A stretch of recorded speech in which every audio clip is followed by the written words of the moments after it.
Assalamualaikum warahmatullahi wabarakatuh. Perkenalkan, nama saya Kusairi Baginda Maulana. Nomor BP saya 2011 08 20 13. Saya akan menampilkan hasil presentasi saya. Itu presentasi UAS praktek instalasi komputer yang tentang pertama yaitu faktor-faktor yang mempengaruhi kinerja sebuah komputer. Yang kedua yaitu permasalahan apa saja yang terjadi ketika Anda melakukan instalasi komputer. Yang pertama yaitu faktor-faktor yang mempengaruhi kinerja sebuah komputer. Satu yaitu banyaknya aplikasi berjalan di belakang sistem. Semakin banyak komputer kita dengan software, biasanya akan semakin memperlambat kinerja komputer. Meskipun pengaruhnya ada yang relatif kecil dan ada yang relatif besar. Penting untuk diketahui ketika menginstal software, cek apakah ada aplikasi yang senantiasa berjalan di belakang. Hal ini bisa diketahui dengan program Autoruns. Solusi dalam hal ini adalah menggunakan software yang penting saja. Pilih satu software jika ada beberapa software sejenis atau mempunyai fitur hampir sama, dan jika ada versi portable-nya, maka bisa menjadi alternatif. Untuk mengurangi program yang berjalan di background, gunakan Autoruns dan nonaktifkan aplikasi background yang tidak penting. Untuk mengetahui apakah aplikasi yang diinstal akan menjalankan program di belakang, install software seperti WinPatrol. Yang kedua adalah hard disk atau HDD yang sudah berumur. Ketika komputer kita masih menggunakan hard disk yang cukup lama atau tua, mungkin lebih dari 5 tahun, maka kinerja komputer bisa semakin lambat. Untuk mengecek, kita bisa menggunakan software gratis HDD Tune dan sejenisnya. HDD SATA normal biasanya rata-rata akses read atau baca sekitar 70 sampai 90 MB. Jika misal rata-rata akses HDD di bawah 50 MB, maka kinerja biasanya akan terasa lambat. Solusi ketika hard disk sudah sangat lambat, mungkin bisa dicoba dengan full format. Awas, backup data terlebih dahulu. Meskipun untuk hard disk tua, hal ini biasanya tidak akan banyak membantu, sehingga yang paling baik adalah dengan mengganti hard disk baru. Dan jika masih ingin menggunakan hard disk lama, gunakan sebagai secondary hard disk saja. Untuk saran saya, lebih baik menggunakan SSD atau dual hard disk, dual penyimpanan. Yang ketiga itu malware atau virus, worm, trojan, dan sebagainya. Ketika komputer kita terkena malware, virus, worm, trojan, dan sejenisnya, sudah hampir dapat dipastikan bahwa kinerja komputer akan lambat. Virus akan sering menggunakan sumber daya komputer baik RAM atau CPU, termasuk juga senantiasa memantau aktivitas komputer. Hal ini tentu saja sangat berpengaruh terhadap kinerja aplikasi lain. Solusi untuk mencegah ini bagi pengguna Windows adalah menginstal antivirus, dan tidak hanya berhenti di situ saja, tetapi rutin update antivirus tersebut. Jadwalkan paling tidak seminggu sekali jika komputer tidak online. Yang keempat yaitu spyware, adware, virus, dan sejenisnya. Jika kita sering menggunakan komputer untuk berinternet, jika tidak berhati-hati, ada kemungkinan komputer bisa terkena spyware.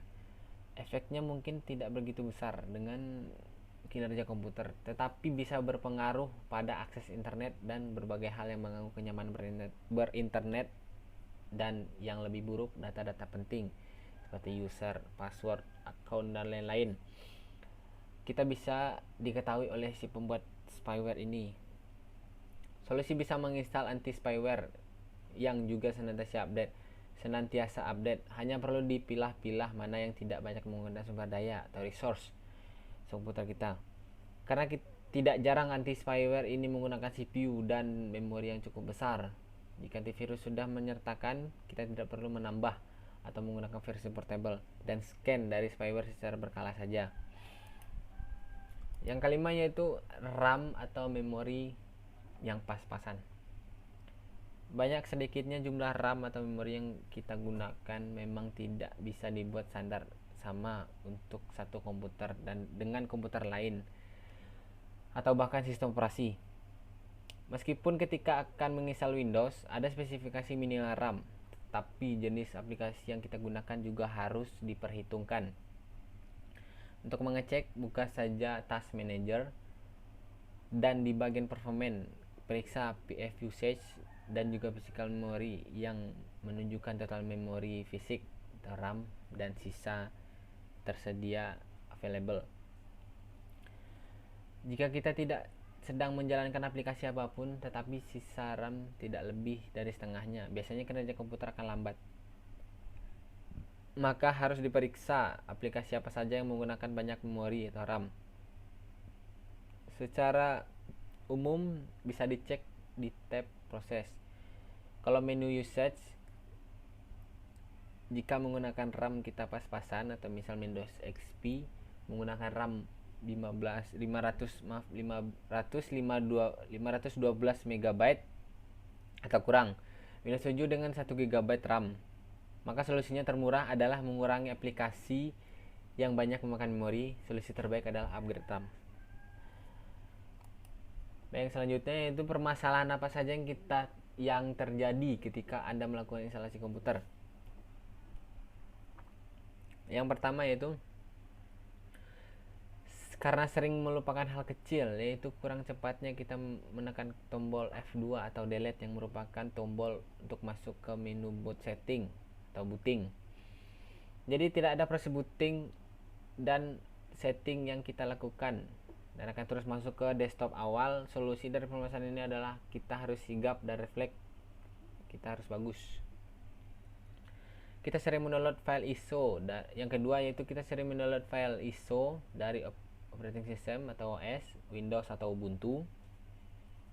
Kita merasa sudah menyelesaikan download file OS kita, namun terkadang terdapat file yang korup dan belum selesai saat proses downloadnya. Walaupun size dan ukuran file yang kita download sudah full, namun terkadang masih saja terdapat komponen dalam file tersebut yang belum terdownload.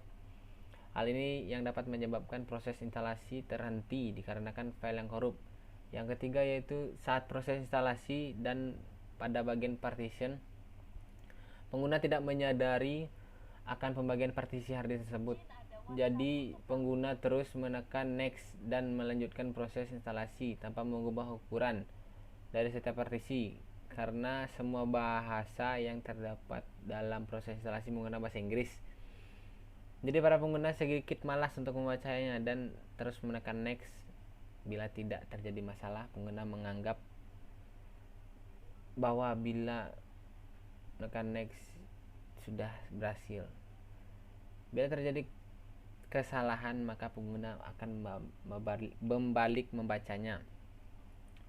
Yang keempat itu karena sebagian orang biasa saja menekan tombol next tanpa memperhatikan saat partition section local disk C sistem haruslah diformat agar memori atau size pada sistem tersebut benar-benar kembali saat proses install ulang.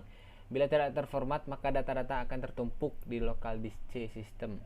Yang kelima yaitu sebagian besar orang hanya sekedar memiliki dan memakai, namun belum sampai pada tahap mengetahui dan memahami. Jadi untuk semacam proses yang mengenai hal internal pada laptop atau PC, mereka tidak memahami. Dan saran saya baik membayar atau meminta tolong kepada yang profesional atau yang mengerti. Penutup demikian beberapa hal yang bisa saya sampaikan. Sebelumnya saya mohon maaf yang sebesar-besarnya para penonton sekalian apabila di dalam penyampaian tadi mungkin ada kesalahan kata atau beberapa pernyataan yang menyinggung penonton sekalian. Saya ini hanya manusia biasa yang tidak luput dari kesalahan. Saya minta maaf. Terima kasih. Assalamualaikum warahmatullahi wabarakatuh.